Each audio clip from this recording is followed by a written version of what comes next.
Okay, so welcome to another event with Dublin Coding School.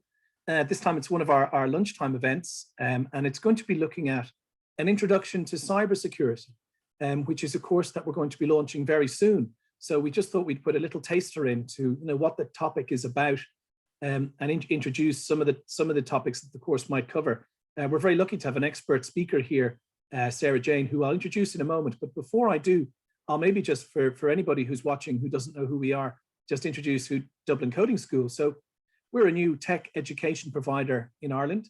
We started at the beginning of the year. We do courses in data analytics, full stack web development, software testing. We now have courses in UX design, and also as today, we're also now going to be offering courses on cybersecurity. All of our courses are targeted at beginners.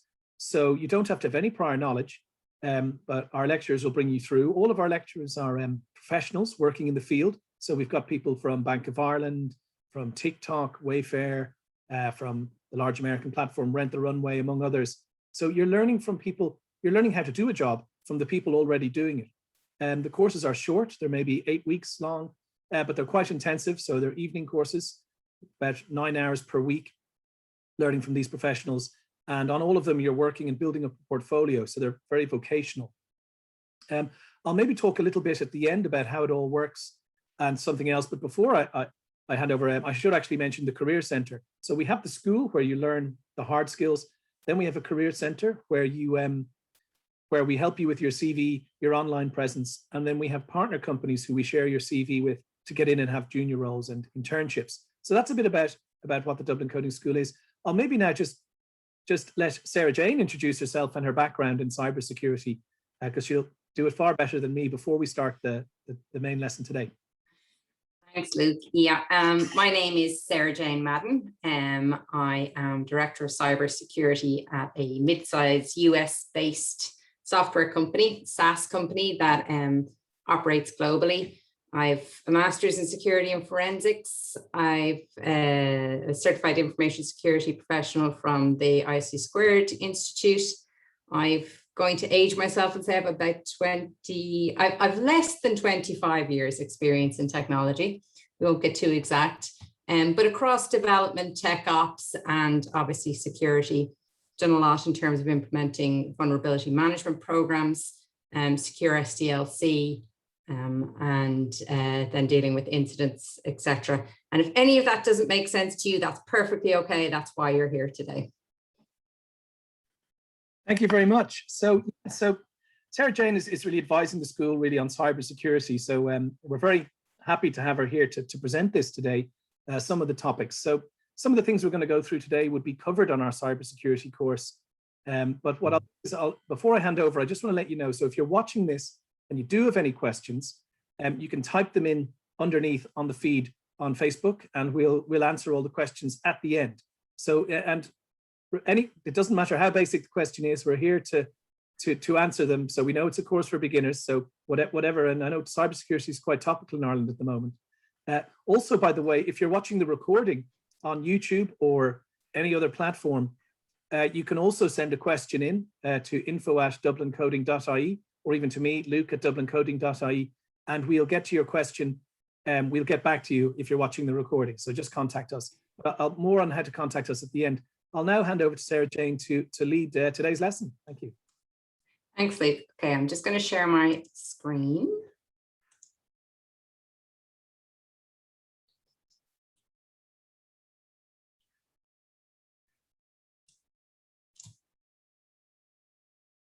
One second.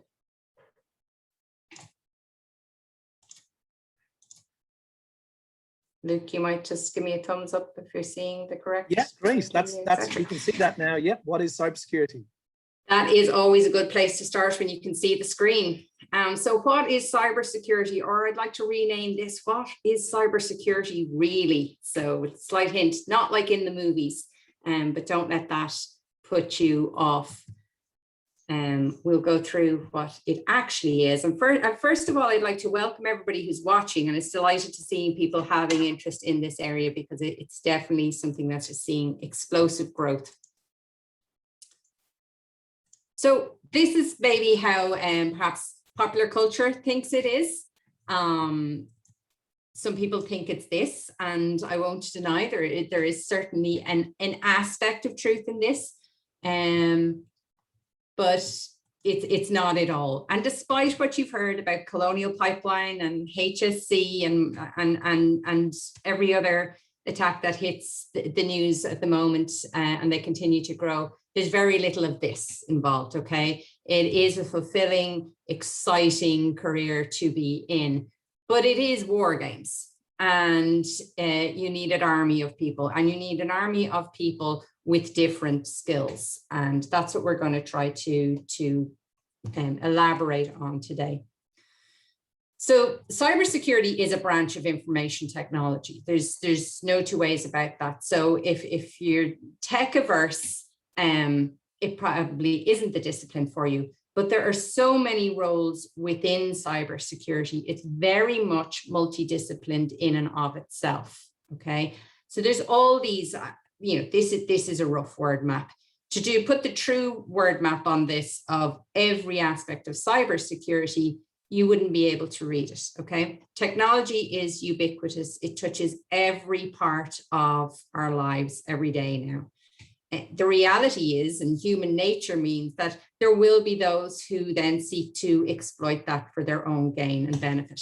And truly what you're dealing with, it may be behind a keyboard, but is crime. So your role in cybersecurity, no matter which discipline within it, takes your fancy, is to prepare, protect, and defend. So PP, prepare, protect, and defend. And you can be doing this at the outer layer, or you can be doing it right in.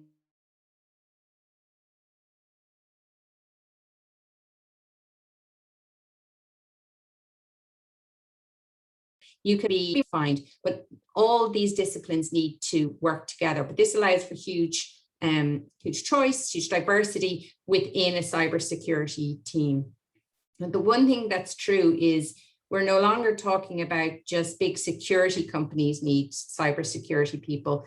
Every company needs a cybersecurity team or presence or some program to support their business. So cybersecurity, I'm going to sound like Shrek here, but cybersecurity is very much about layers, the layers of an onion, and there's no, this, in reality, this is what it truly looks like. A true cybersecurity program, an effective cybersecurity program is made up of these layers. And this is what we call defense in depth. Okay, so you get past the outer layer, there's something else stopping you below it, there's something else stopping you. If you go back 10 to 15 years, we very much relied on that hard outer shell, which was firewalls, ACLs, WAFs, which are web application firewalls, all that type of thing. And unfortunately, many companies had very much a squidgy innards from there. So think of, we often use a Cadbury's cream egg when we're illustrating this hard outer shell, but once you crack it, you're into that fondant, and that's where your attacker gets the sweet stuff. There's nothing to stop them from therein.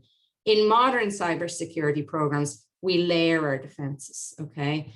And that's what we're showing here. This is absolutely not a complete list of the layers, but these are general topics they would fall under. So you've identity and access. So that's who are you and what permission should you have, if any, okay? We have the network layer. That is when you're talking about firewalls, IDS, IPS, which is intrusion detection systems and intrusion prevention systems. So an IPS will stop you ever getting in. An IDS means if they get in, you know about it. Again, WAFs, which I mentioned before. So that's all at your network layer, as well as good network design, segmentation, which means, cutting off. It means, if you think of a house, it's like having a lock between downstairs and upstairs. So if somebody gets in downstairs, okay, they're in there, but they've other barriers to stop them just having free run of the house at that point.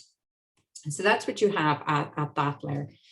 There's the application, and we're going to talk a little bit more about that one today, because people sometimes overlook that, and they're all about security tools, which are highly important. But it's about how could you make the actual application. We all have applications around us all day. Your phone is full of applications. The computer you sit on, you know, indeed the things that you're viewing this, they're all applications. They need to be hardened. They shouldn't be, they should let the intended audience in and keep those who shouldn't have access out. So you should have, again, that layer. And that's a lot of where, you know, proactive measures come in terms of secure coding. And then you have, you know, your red teams, your blue teams, which we won't get into, but penetration testing, see what are the things I can take advantage of, which gives the developer an opportunity to fix that before it ever goes out live, preferably. There's data protection, and there's absolutely an aspect of cybersecurity that is to do with compliance and governance. And it's very important that people in that role understand cybersecurity, okay? That they're not just box checkers, they're not running the checklist, because no vendor assessment or any assurance program is really adding value if they don't understand what they're asking. So you need educated professionals in that role as well. So that might be something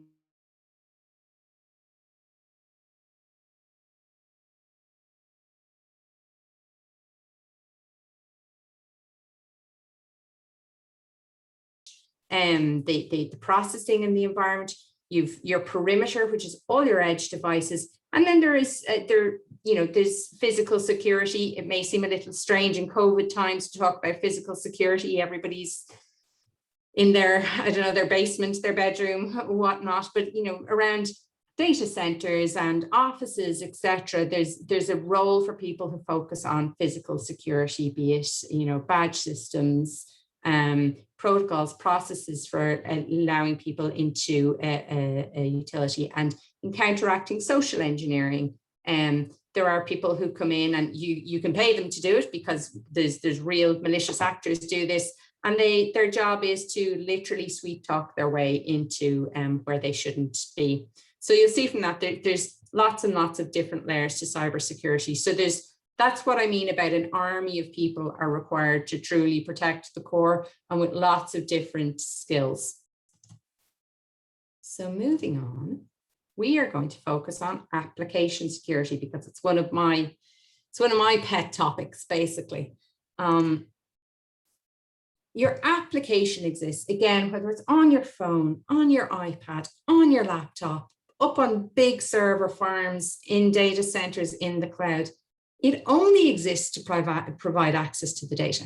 That's the core function of an application, okay? Now, data can be anything from banking transactions, student records, video streams, social media profiles, that last TikTok video you laughed your head off. It is data. So the application is there just to provide access to it. But by extension, in giving access to the data, it needs to protect that data and make sure only the right people are using it. And that data can't be corrupted or messed with generally, okay? And part of the best way to do that is through security by design. So thinking security first. So not just getting down and writing your code and, hey, it does a thing and there we go. That's great. That gets you there. But the problem is then when you find a hole and you've already built your house as such, it's harder to patch, it's harder to fix. You're putting band-aids across things than if you just thought in the first place that door needed a lock, okay? It's easier to put in at the start. Now, tools definitely have a role in this, and any of you who maybe are already working in technology or have dabbled in this a little bit will know about, oh, there's tools for checking code, and there's tools for checking applications, and there's tools for checking third-party dependencies, which are other pieces of code you plug in. And there's an array of tools, and some of them are open source and some of them are not. And you could spend all day on tools, but that's not everything, okay? A bunch of tools, a huge budget won't give you a secure application. And that's where a secure SDLC comes in. So anybody with a testing or development background will know an SDLC is software development lifecycle. All that means is this is how we write software, okay? A secure SDLC kind of came along a little bit afterwards and was like, this is how we write software securely, okay? And this is not just about tools. This is not giving you exact instructions saying, do not write this line of code, write this line of code instead. Do not use this library, use this one instead. It's a group of practices that tell you in your company or your group, wherever it might be, how you go about making sure you've thought of all the things, you've followed the correct process to give yourself the best chance to develop secure software. At the end of the day, as we've seen, nothing's ever perfect, okay? And that's why we iterate and we go over and we continue to test and we penetration test. So penetration test is where we get somebody to try to break in, essentially, because they're finding bugs. A security bug is just a bug. It is the application not behaving as you intended it. Often you will find a developer or an architect will look at something, and when somebody finds a hole in it, go, oh, but it's not meant to do that. It's just a use case you didn't think of. So this is where all these things come in. So tools can assist. Okay, tools are great. Tools are better at seeing things in kind of boring patterns. You can do code reviews with them, and there's value to code reviews and somebody sitting down and looking through and trying to understand your code with an inquisitive mind and going, should that really be like that? The reality is, though, that human beings get tired, they go for a coffee, they miss what line they were on, etc., and they miss things. But this is where tools will come in and they will repeat the same thing the whole way through all your code. But what tools don't have is maybe that creative edge. So again, you're looking at a layered approach to developing secure applications. These are just a couple of practices you might have within your SDLC. Now, you absolutely will have cryptography and risk management and third-party risk management and things like that, but these are core ones. So threat modeling is, any of you are familiar with the shift left ideology. Essentially, you do things earlier on. The sooner you get the problems out of the way, the less expensive they are to fix, etc. And threat modeling is an example of that. Threat modeling is before you write a line of code. Okay, you've designed your application. This is what it's going to do. This is roughly the data flows and where they're going to go. And you think it's right. And then you sit amongst a group of peers and you walk through it and you essentially ask what could go wrong. Okay. And then it's great to have, it's kind of a meeting of minds. This is where science meets art to a certain extent.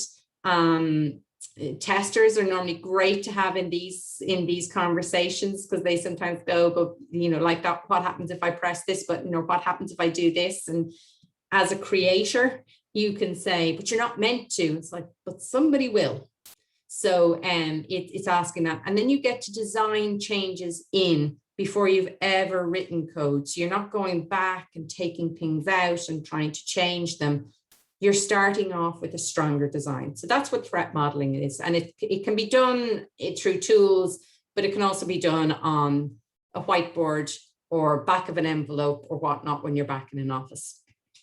The next step along the way is SAST, which is Static Application Security Testing, or white box. We say white box because at this point you have access to the code. You can look in and see. This can be done through actual code inspection by a person, but more and more today it's run using tools, okay, that go through and look for known bad patterns in code. So there's code you will write that works. Unfortunately, it can also be made do something else, or it can be abused. So these tools are very good at that. But where you would come in is these tools don't just come out of the box and do that. They need to be tuned and tweaked for your environment, for your types of applications. They need your intelligence, that human intelligence put in. You need to work with the tool as such to get the most out of it. And you also need people who are skilled in interpreting what the tool is telling you. Sometimes it might suggest changes that you as a human know okay, good suggestion, there's a problem, but if I do that, I'm actually going to break the whole application. You know, they could suggest something like not allowing permission to a whole data set, and then you could know as a human being, well, that's the whole function of the application, is to give users access to that. So going to ignore that one, but you do it in a considered manner with the information. So that's that you're still coding. Some of these are in the developer's environments or in the CI/CD pipeline, which is where you're building your code. And again, it's catching those problems a little bit earlier on before you've already, you know, before the paint is dry and you'd have to go back. Then we move on to DAST, which is dynamic application security testing or black box testing.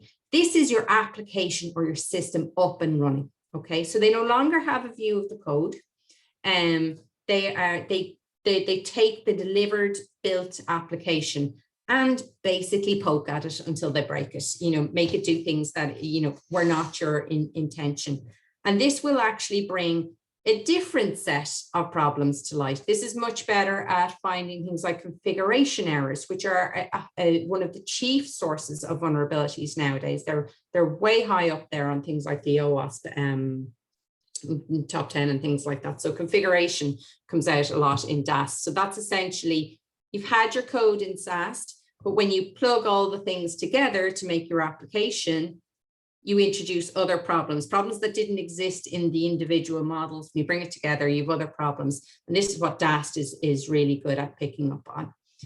Quick word on penetration testing. There is no definition. There is no industry standard definition of penetration testing. It's very important to set scope. You could be involved in perhaps setting that scope for your company, or maybe you'd be involved in penetration testing itself.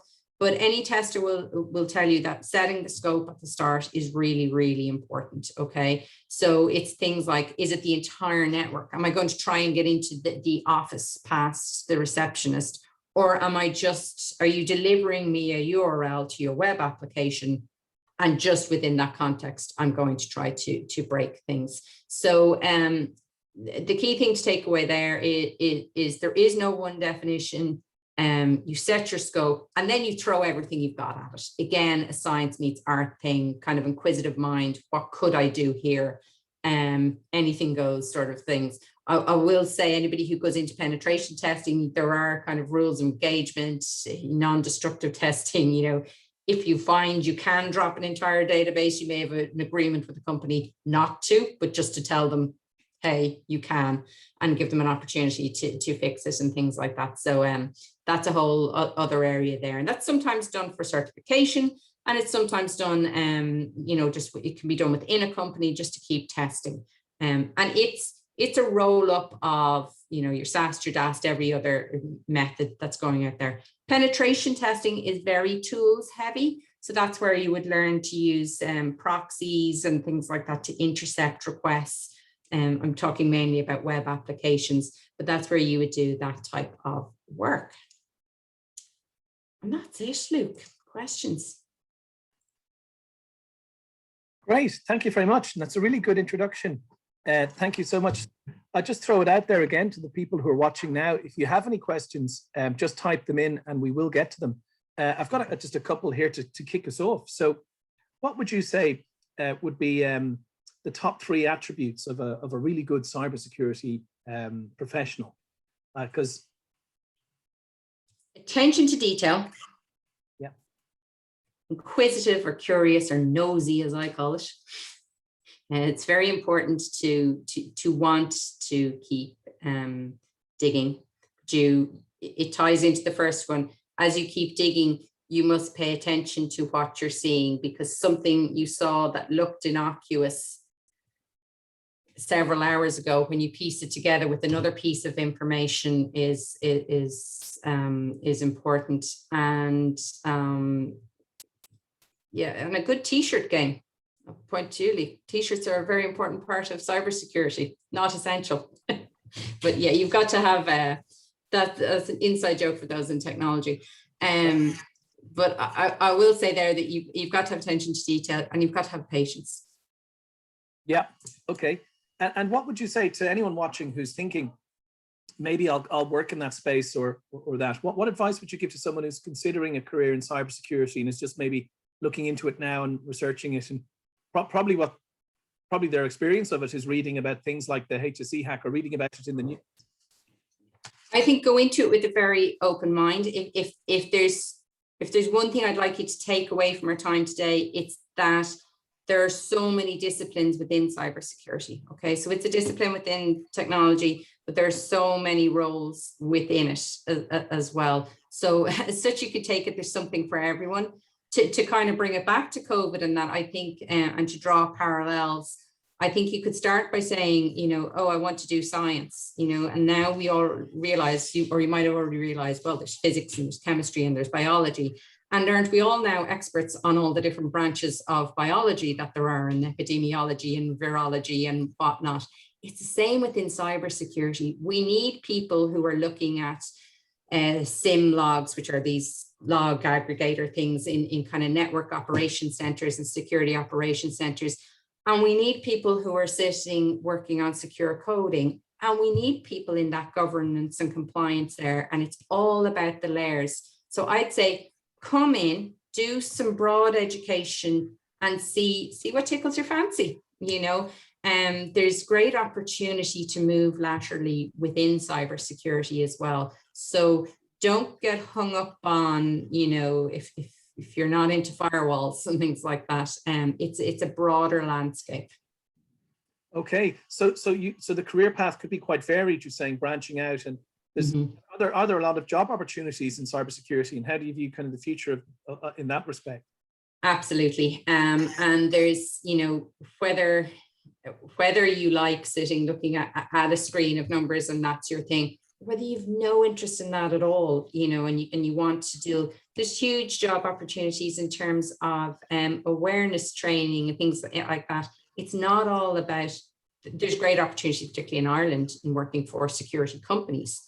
But as I mentioned there in our little talk, every company of any reasonable size needs cyber people at this point. So you don't have to be all into, if malware analysis is your thing and you like, looking at a binary and trying to work out patterns within it, there's absolutely a role for that. If that's not your boat, if that's not your cup of tea, there's lots of other things, that can be, this threat modeling, that very inquisitive type of mind, that testing type mind, where you don't necessarily have to get right into the ones and zeros either. So it's not, when I go back to work today, I will not be looking at a streaming screen of ones and zeros. There's lots of different disciplines, and yeah, there's it's very difficult to get suitable people in these roles at the moment. So and it's not going away. I'm not a gambling woman, but I will say that if you're looking for a career path that will outlive you, cyber is it. Okay, so there's a bit of a skills gap. And then you touched on something there. So I know a question that comes up a lot with a lot of the courses. So you don't need to be particularly need mathematics or to be able to code to get into this, do you? No. Now, there are aspects within it that if you choose to go that way, yes, of course, if, as I said, if you want to start breaking down malware analysis, but that is a slice of the pie. Okay, we need lots of people running vulnerability management programs. Okay, so these are mainly working with scanners and toolings to see, how healthy is my environment? Is everything patched and up to date? Are our configurations healthy? So if you have a good attention to detail and you're very organized, that's a good role for you. You don't need to be able to program at all for that. You need to be able to read, interpret, communicate, and you need to be organized. So if that sounds like you, vulnerability management is for you. But yeah, it's not for maths graduates only by any stretch of the imagination. Okay. I'm sure some people are relieved to hear that. And maybe just one more. You mentioned awareness training there. So what is that? Is that sort of in-house, in-company so there's the roles in that. What is that role, just for the benefit? Yeah, so we're not talking about this type of training where you're getting in depth, into the actual thing. Okay, but if we look at most of the hacks, attacks, whatever way you want to refer to them at the moment, they normally start with a user clicking on a link or something like that. So back again to what I said about needing cybersecurity people everywhere. You could be working for an accountancy firm, okay? And people need reminding and educating. There's no point in kind of wagging your finger and saying it's your fault, you know, that this happened to our company. If you haven't educated them and provided them with the supports at a level that meets their requirements, they're super qualified in accountancy. I don't really want to know that much about cybersecurity. It's up to you. There's a role there for people to interpret what's important and break it down, kind of Sesame Street. So this is what you need to know, and to continue that education, because the one thing about the cybersecurity landscape is it is ever evolving. Okay. The threats that were there 5 years ago are like nothing but history now. So it's not a case of the day somebody joins a company as a trainee accountant, they do a half-hour session and they're done. It's a really important role to keep people current on only what they need to know. And that's a skill set in and of its own right, is building out that type of material and evangelizing cybersecurity. Yeah, so it's a really varied role, isn't it? It's quite an interesting thing. And then there's, I suppose, the external, but it's interesting there, keeping, as you said, breaking down the jobs other people are doing and seeing what they need to know to keep the company safe. So very, I'll just, maybe we could finish there, unless you had any more comments to anybody. But the only thing I would say is don't get overwhelmed either. You're not, in most jobs, you're not expected, you expect to have an awareness. And once you understand the onion as such, and there's layers, and you know that there's, you know what the developers need to know and what's going on with tooling there and vulnerability management. You don't need to know it all, okay? You can pick, most roles will be focused on one of these particular skill sets. You just need to know the rest of the environment around you exists. Yeah, great. Well, look, thank you very much for joining us today. So look, Thank you for having me. Yeah, brilliant. And so if you're interested in that topic, our website is dublincoding.ie, and you can contact us there if you want to have a consultation about this or discuss the course, which we'll be launching in July. And you can also check out the Career Centre there, where you can get a free career consultation with us. You can email us at info@dublincoding.ie, or the website is dublincoding.ie. And just to say, the other courses we have are in data analytics, web development, UX design, and automation testing, software testing. And cybersecurity we're looking at in July. So do get in touch. I'll just say it again, dublincoding.ie and info@dublincoding.ie. Thank you very much, Sarah-Jane. And I'll say goodbye to everyone and thank you for watching. Bye-bye.